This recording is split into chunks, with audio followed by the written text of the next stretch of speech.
A flash split through the void, followed by two more. A lone figure tumbled in this endless space, light trailing behind him. This realm without end, teeming with celestial beasts and hidden horrors, was known as the Abyss. From behind surged a terrifying creature, a massive hydra-like entity with gaping jaws.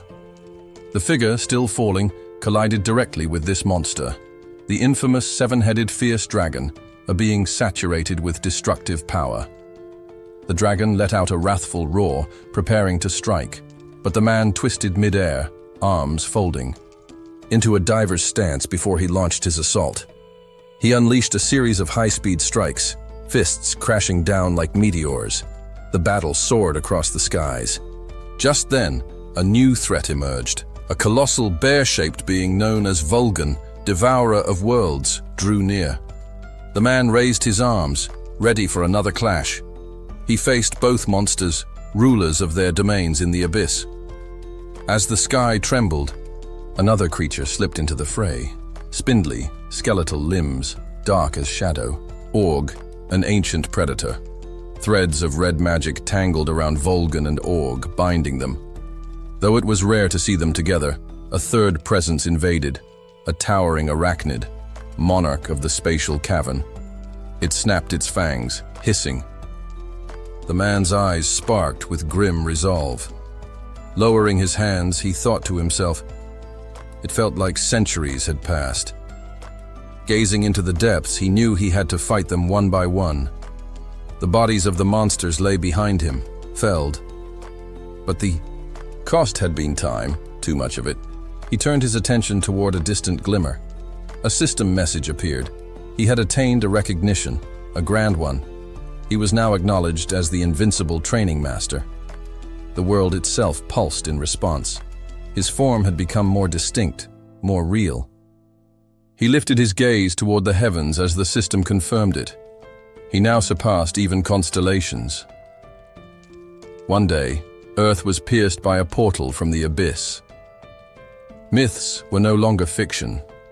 Celestial entities, winged, radiant beings known as constellations, emerged. These entities, treated as gods, granted blessings and sought followers. The more worshippers they had, the stronger they became. Their glowing eyes were signs of swelling power. Earth, brimming with nearly 10 billion souls, was a beacon. And so the battle began. Many constellations came bearing gifts. Others brought war. Then came one more, a constellation, once a man, whose power rivaled the heavens. He drew breath, steadying himself. His name was Kai. He narrowed his eyes in focus. With a calm hand, he picked up a frying pan and dropped in a thick slab of meat. A man such as this bore the weighty title of Invincible Training Master. As the pan sizzled, a curious voice asked what kind of cookware he used. Kai smiled and replied, "It was forged from adamantine." The goblin nearby gawked in disbelief. Could such a pan truly cook the flesh of a planet-eating bear? Even constellations hesitated at that thought. The goblin squinted, pointing at the shimmering oil coating the meat. What was this ingredient? He was no mere goblin, but Max, Archmage of Ephesus, king of goblins and devout follower of the Invincible, Master. Kai gently tapped the meat, recalling the milk once granted by a cow-like constellation. He had traded release for milk, all to satisfy his hunger. With a quiet sigh, he confessed, he had longed for real food back then. Max was stunned. He had traded blows with a celestial being just for ingredients. Kai chuckled at the memory. His true obsession wasn't battle, but cooking. That had been his only escape during eons trapped in the abyss. He drew out a gleaming blade, a rare orichalcum kitchen tool that kept ingredients pristine. He explained, this meat was too precious. It was his first real meal in over 300 years. He deserved a feast. Max trembled with realization. His master had fought a divine being not for conquest, but for culinary delight. Kai took a bite, savoring the perfect sear. Max stood frozen. Such generosity was unheard of among constellations. When Kai offered a piece, Max hesitated, overwhelmed, yet full of gratitude. The goblin took a forkful and placed it in his mouth. Instantly, radiant light burst from his eyes and lips.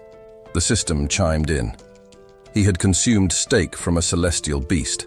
Flames flared in his palms. The system continued. Adamantines. Unique properties had preserved the umami within the meat, enhanced by magic. Waves of power surged from Max. The oil used, a gift from a mystical constellation, amplified the meat to a divine level. The spell circle beneath Max expanded, unlocking a fresh mana circuit. He nearly collapsed in delight, laughing like a madman. He named the dish the greatest he had ever tasted. Kai blinked, stepping away. He couldn't understand the goblin's kind. Their reactions always baffled him. He sat back, settling on a jagged rock, eyes drifting upward.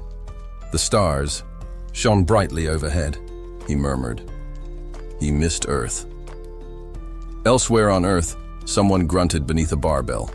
The past, murky and distant, revealed a time long before Kai was revered.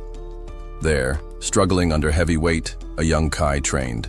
When asked why, he had only one answer. He wanted to become stronger. A nearby teacher, unimpressed, placed a textbook on his hip, saying this was a Korean lesson, not a gym. Another told the teacher to give up on the boy, like the others had. Kai back then had been ordinary, a human, a student, before he became something more, before he became the invincible training master. Kai trained endlessly in his room, relentlessly lifting weights. From a young age, he was consumed by the idea of becoming stronger. On the wall above him hung a weathered skull, a grim reminder of his past. As an orphan with no one to lean on, he had long ago decided that strength was his only protection. He heaved the barbell into the air again, sweat trickling down his face, his muscles burning.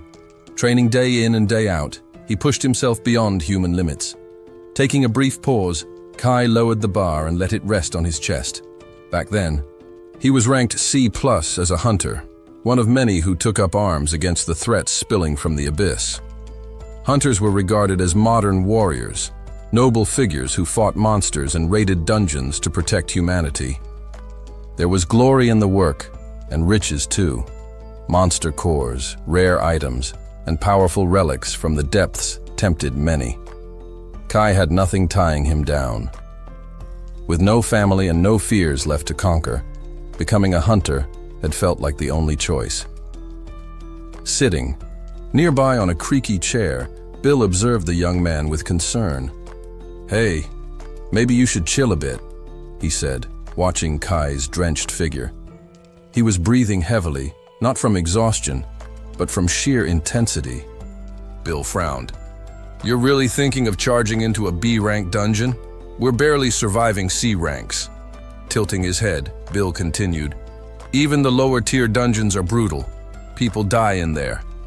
And B ranks? They chew hunters. Up." His voice dropped. "Artifacts, martial arts, magic, it's all great. But none of it matters if your body breaks first. We're only human." Kai stared blankly at the floor, his silence weighty. Bill sighed, rubbing his face. "You can't just keep diving headfirst into hell. What's driving you? You don't care if you die? Don't you have a girlfriend?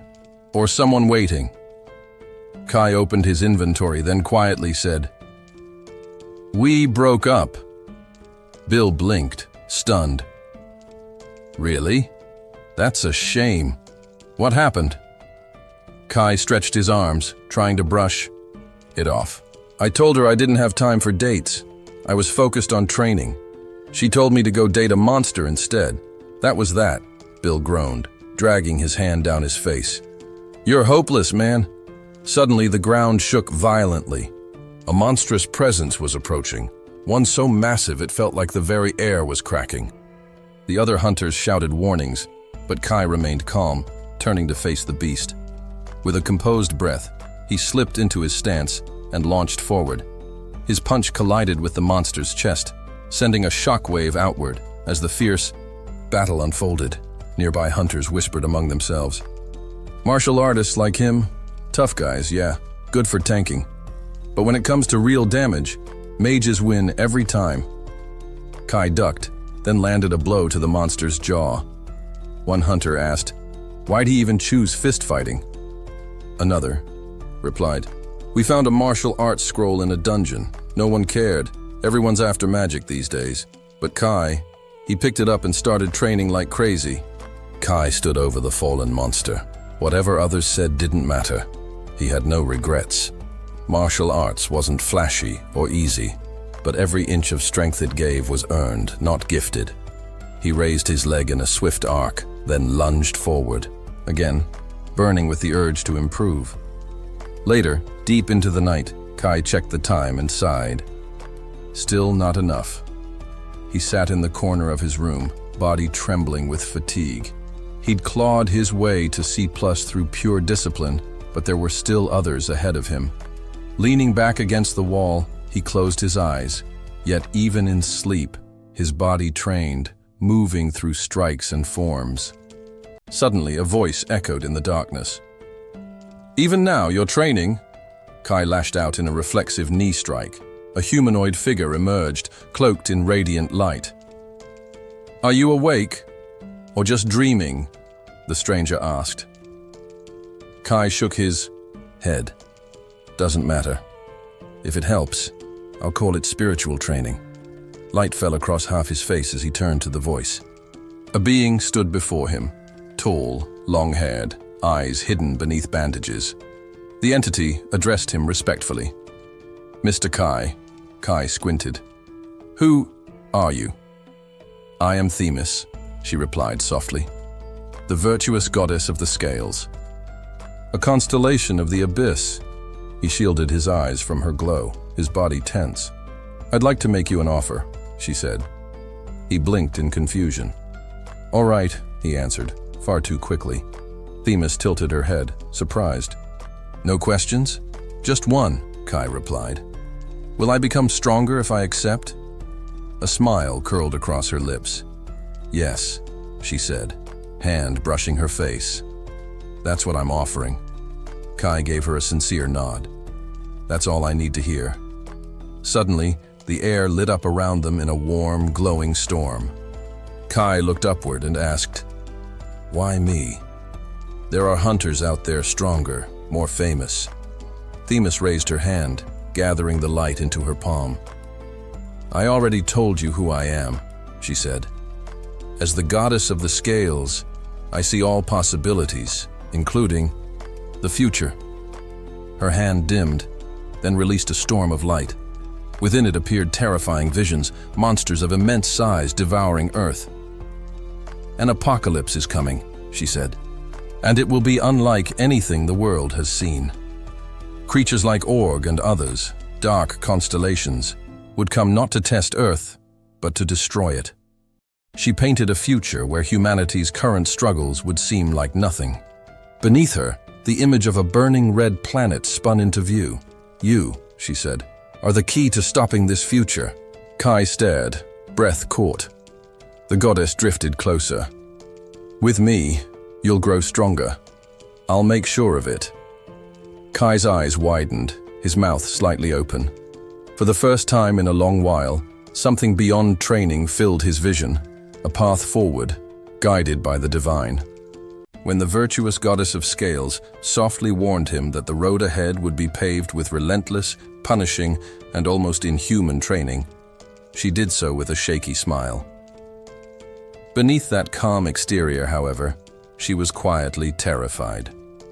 Her anxiety only grew with each passing moment.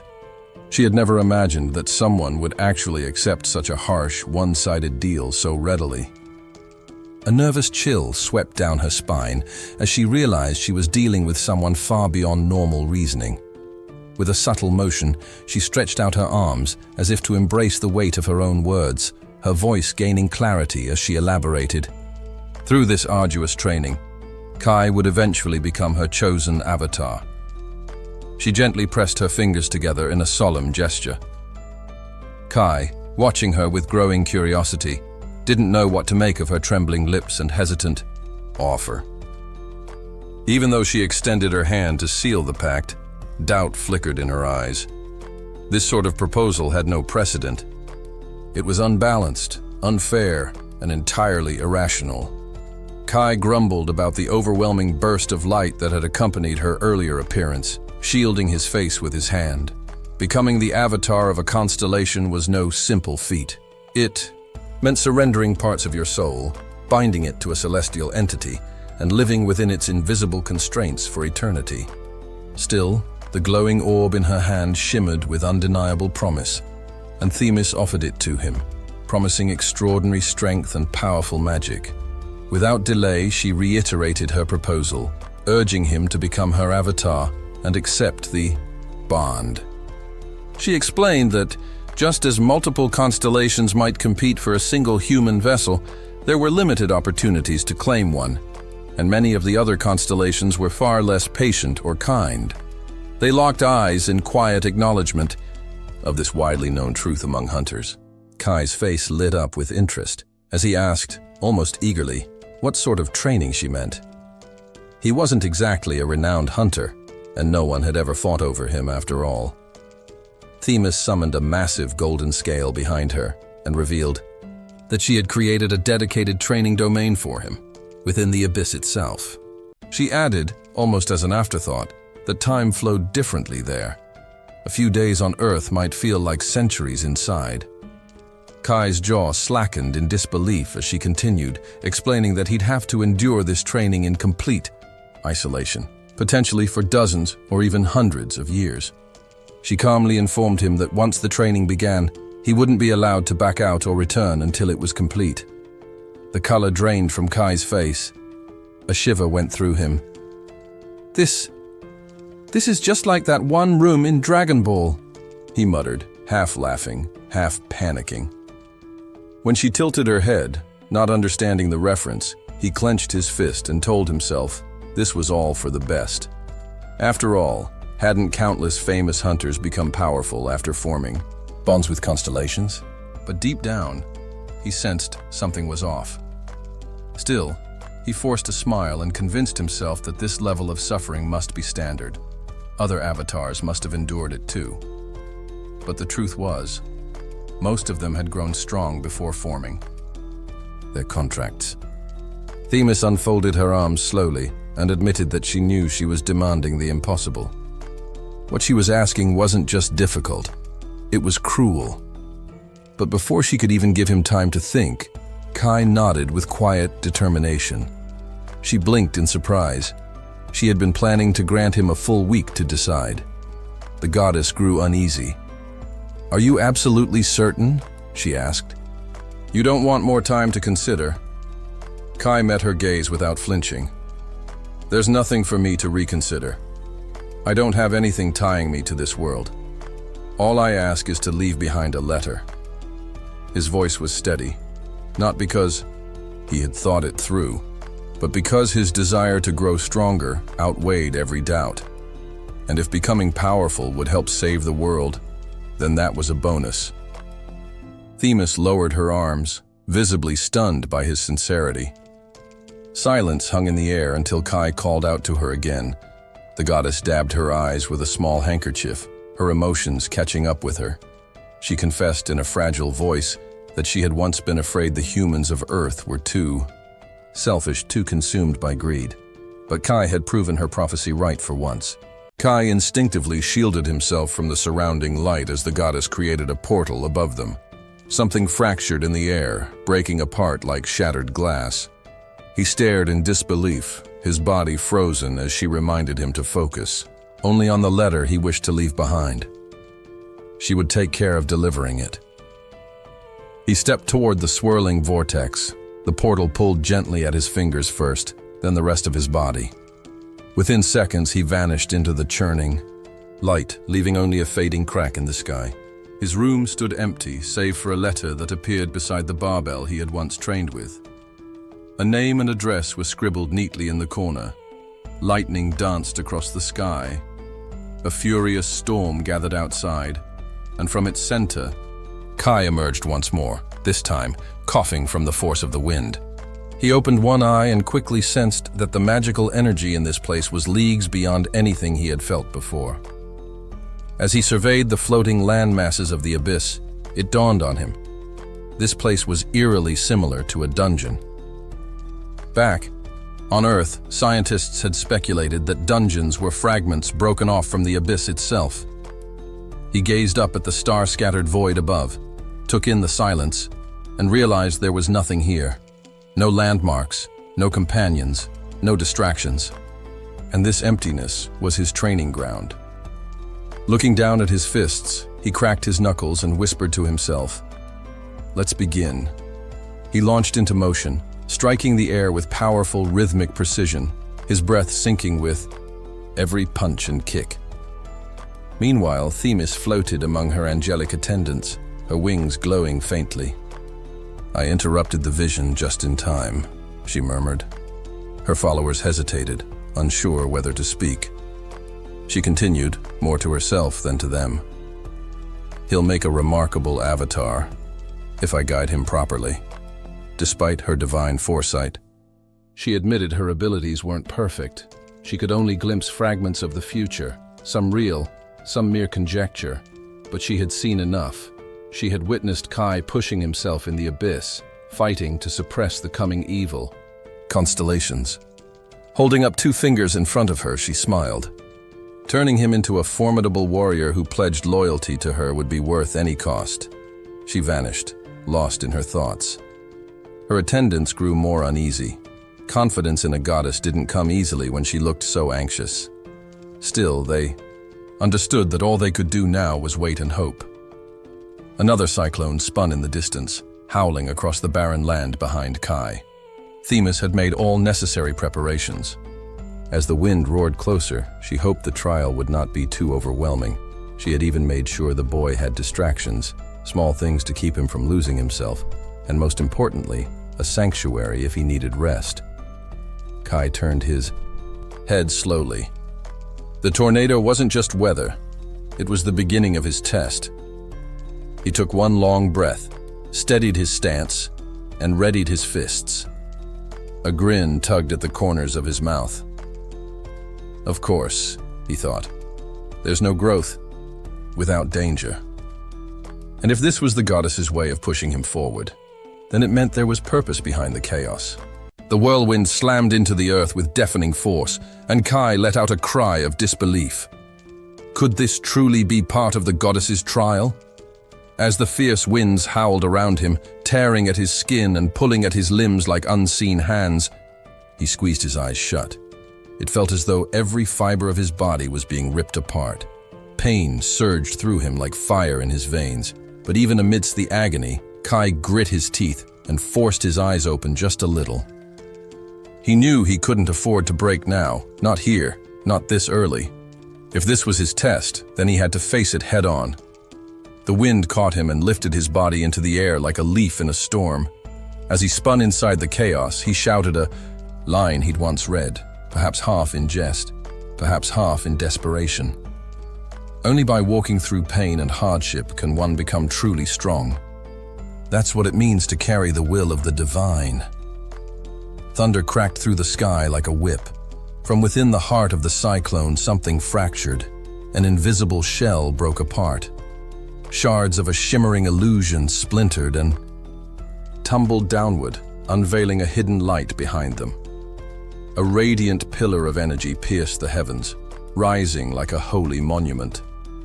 The illusion magic, carefully laid over the region by the virtuous goddess of liberation as a protective veil, had been dispelled by the sheer power of the storm.